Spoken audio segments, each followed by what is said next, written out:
Coucou mes chers amis, ici c'est Olga, votre maître en Feng Shui personnel. Bienvenue pour les gens qui ont voulu regarder ce marathon pour la première fois et bonjour encore une fois pour les gens qui me suivent déjà. C'est la troisième étape de notre marathon gratuite de gratitude envers le monde, de gratitude envers tout ce qui nous entoure, de gratitude envers nous-mêmes et comme résultat, on attend de ce marathon de harmonisation de tous les secteurs de notre logement, donc tous les aspects de notre vie. Et en conséquence, on va passer à notre niveau notre niveau de la vie qui va commencer en fait, parce que quand on va exprimer notre gratitude pour tout ce qu'on a dans la vie, on va attirer des nouvelles choses qui sont bonnes, qui sont heureuses, qui vont changer notre vie en bien. Voilà mes chers amis, la dernière fois c'était le secteur de sud, il me semble. Première fois c'était l'est, deuxième étape c'était le sud. Et aujourd'hui on va harmoniser le secteur de l'ouest. Le secteur de l'ouest il est aussi très important dans notre logement, dans notre vie, parce que le secteur de l'ouest il gère toutes les énergies qui appartiennent au niveau de la création, nos projets, tout ce qui comme si vous voulez un résultat de nous dans la vie, manifestation de nos actes, de nos actions, de notre travail, de nos rêves, ce qu'on veut réaliser, des fruits de notre travail, si vous voulez. Mais aussi le secteur de l'Ouest, c'est le secteur de l'enfant. L'enfant, les enfants qui ont créé. Donc, c'est lié bien avec le secteur de la famille qui est en face, le secteur de l'Est. Bien évidemment, quand le secteur de l'Ouest il est affecté par les mauvaises étoiles, par les mauvaises énergies, ou bien il manque, sachez que des fois, c'est ça en fait qui crée un problème d'avoir des enfants. Donc, regardez autour de vous, mes chers amis, si jamais vous avez des gens autour de vous, les familles, les couples, des femmes, qui veulent avoir des enfants, mais ils n'y arrivent pas. En fait, ils essayent pendant plusieurs années et ils n'y arrivent pas. Et souvent, quand on fait l'analyse dans ces maisons-là, on voit que le secteur de l'Ouest, il est soit affecté par quelque chose de mauvais, soit il manque complètement. Donc, il n'y a pas d'énergie pour la création, pour donner la vie à un enfant, à des enfants. Tout ça, on va laisser aussi, pour une consultation en Feng Shui, si vous voulez donc harmoniser selon Feng Shui ce secteur-là. Il faut bien prendre rendez-vous avec un maître diplômé en Feng Shui pour qu'il vous trouve la solution, comment on peut corriger cette manque de l'Ouest, ou bien s'il est affecté par les toilettes, la salle de bain, s'il manque. Donc on trouve toujours les formules pour remplacer en fait cette énergie inexistante, si vous voulez. Mais aujourd'hui, on va faire le travail nous-mêmes, et le travail qui est très important aussi, on va exprimer notre gratitude envers l'Ouest, donc envers l'énergie de l'enfant ou de tout ce qu'on peut créer dans la vie. En fait, vous pouvez prendre ça à votre façon, à votre manière. Vous voulez créer quelque chose comme par exemple impression, ce que les autres gens pensent de vous, c'est lié aussi avec le secteur du Sud. C'est aussi le fruit de notre attitude envers l'autre. Donc c'est aussi c'est le secteur de l'Ouest. On peut aller jusqu'à très loin et très profondément dans toutes les explications. Donc il y a toujours quelque chose qui peut être lié à le secteur de l'Ouest s'il s'agit de le fruit de notre action, en fait, comment on agit, comment on travaille, comment on crée, voilà, tout simplement. Et les enfants au début, tout d'abord. Donc, on va prendre pareil un feuille de papier et on va écrire, si vous avez des enfants, on va écrire les noms de vos enfants, des prénoms de vos enfants. Si vous avez un ou deux ou trois, vous allez l'écrire ces prénoms-là. Deuxième point très très sensible, mais qu'il faut le faire, pour les couples ou pour les femmes qui savent qu'ils avaient été, par exemple, en train d'avoir un enfant et que ça n'était pas eu lieu. Donc, par exemple, vous avez perdu votre enfant ou bien vous avez décidé d'avorter ou vous n'avez pas le choix d'avorter, peut-être à cause de la santé, etc., etc. Donc, l'enfant n'est pas né, mais il était quand même conçu. Donc, le nom de cet enfant, vous devez aussi écrire. Ça veut dire que si vous n'avez pas donné prénom à votre enfant, vous devez quand même la nommer pendant cette pratique-là. Vous lui donnez ce petit prénom, qu'est-ce que c'est. Et puis pour les enfants qui on connaît en fait de notre famille, par exemple vous êtes oncle, vous êtes une tante, donc vous écrivez aussi les noms de vos nièces, de vos neveux, mais ça c'est à vous de voir si vous voulez faire le travail en profondeur. Ça c'est tous les enfants en fait qui sont plus jeunes en fait de votre génération. Et le point le plus, moi, je dis que c'est plus important parce que l'Ouest, c'est aussi c'est ça. On était tous un enfant un jour. Donc, on va écrire, notre petit nom, notre petit prénom, notre petit surnom qu'on avait quand on était petit. À l'âge, quand vous avez plus de souvenirs qui sont bien. Donc, vous allez écrire votre propre nom quand vous étiez petit.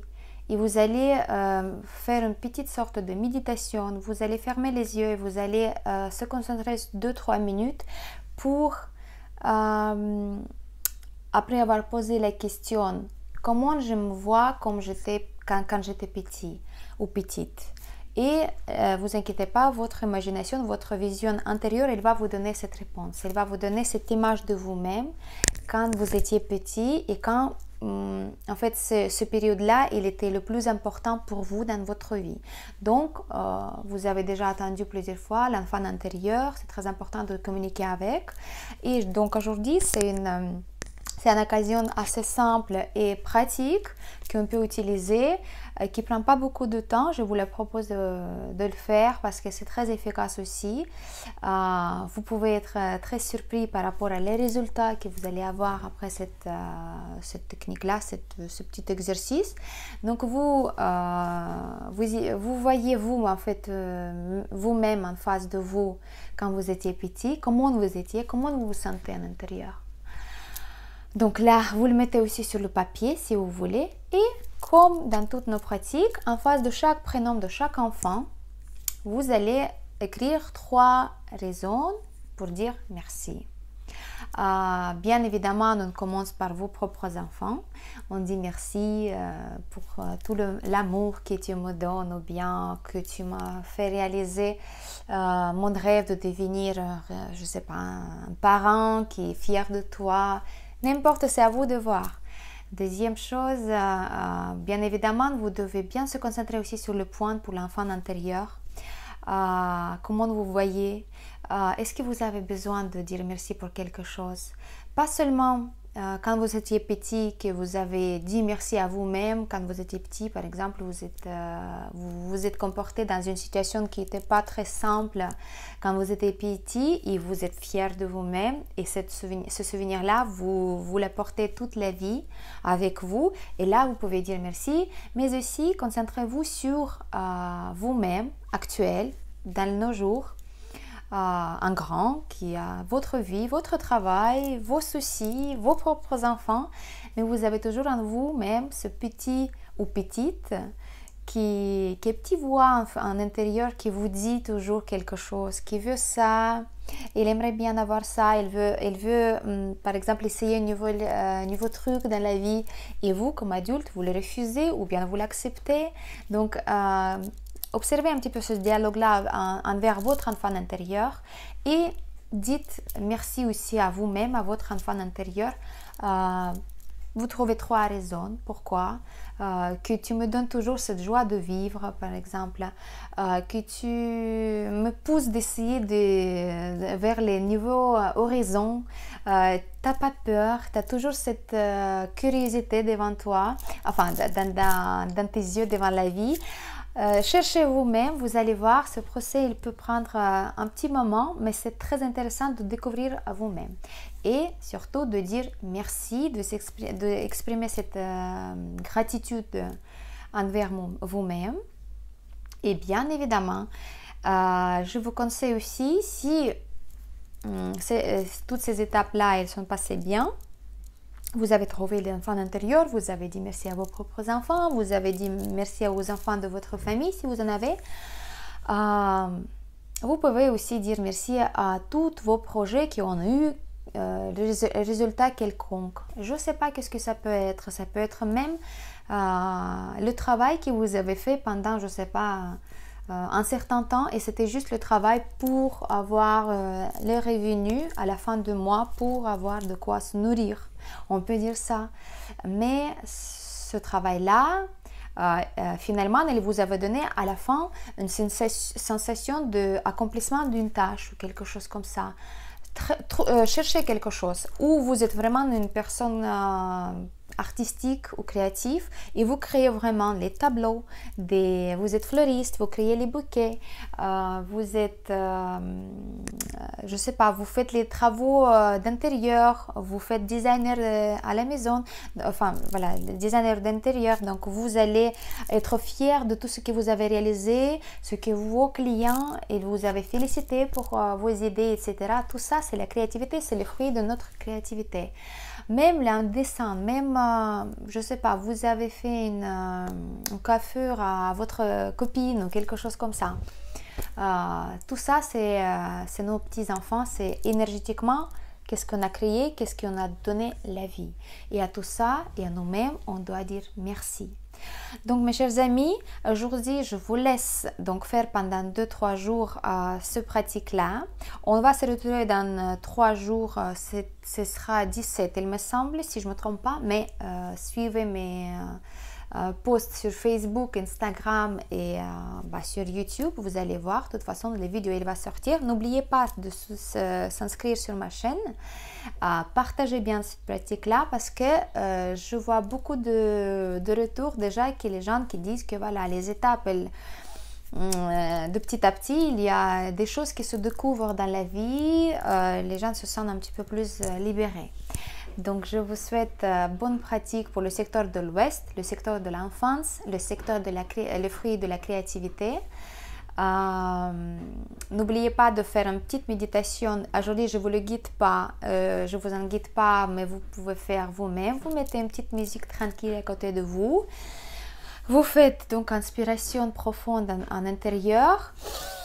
Vous expirez bien et vous, dans votre tête, vous imaginez toutes ces personnes, tous ces enfants-là, ou tous vos projets qui ont eu fin au résultat, et vous le dites merci 3 fois pour quelque chose minimum. Vous pouvez faire plus, hein? Ça 3 fois c'est minimum pour le dire.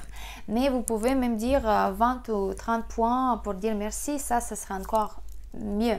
Mais c'est à vous de voir, je ne peux pas vous presser. Je fais aussi à mon rythme.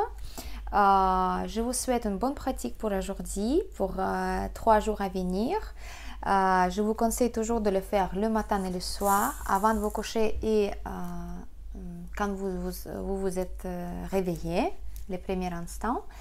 Le secteur de l'Ouest, c'est le secteur qui est secteur métallique. Donc ici, l'élément, c'est le métal. Tous les objets métalliques, toutes les choses métalliques dans le secteur de l'Ouest, ils sont bienvenus pour renforcer ce secteur-là dans votre maison. Aussi, toutes les choses comme la télé ou bien l'imprimante, machine à café, s'il ne s'agit pas de cuisine entière.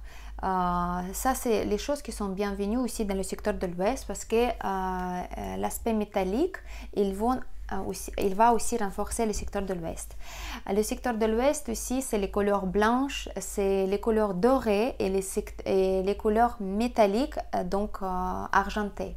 Donc, si vous ne savez pas comment décorer votre secteur de l'Ouest, vous pouvez toujours se baser sur ces couleurs-là qui vont apporter cette énergie métallique et vont donner la force au secteur de l'Ouest. Les formes qui peuvent vous aider pour harmoniser le secteur de l'Ouest, c'est donc les formes rondes, arrondies. Tout ce qui est ronde, vous le mettez et vous allez voir que par ça, le secteur de l'Ouest, il va être plus harmonieux. Bien évidemment, dans le secteur de l'Ouest, si vous avez la chambre à coucher par exemple, il vaut mieux de se baser sur les couleurs beige, doré, un petit peu sable, parce que les couleurs comme ça, ce sont les couleurs de l'élément de la terre, et la terre, elle va alimenter l'élément de métal qui est le secteur de l'Ouest. Donc, tous ces conseils, ça, c'est par rapport à l'école classique en Feng Shui. Bien évidemment, là, on peut l'appliquer uniquement quand on connaît la carte natale de logement. Il n'y a pas les énergies maléfiques qui peuvent être renforcées par ces aspects-là, par exemple l'élément ou la forme ou la couleur. Donc, faites bien attention, mais vous pouvez mettre quand même quelque chose en petite quantité pour ne pas aggraver la situation si vous ne connaissez pas votre carte natale, la carte natale de votre logement. Voilà mes chers amis, j'espère que votre marathon se passe bien. Écrivez sur le fond de commentaires comment ça se passe, est-ce que c'est facile pour vous, est-ce qu'il y a quelques résultats déjà. C'était votre maître en Feng Shui personnel, Olga Kossova. Merci beaucoup, à très bientôt.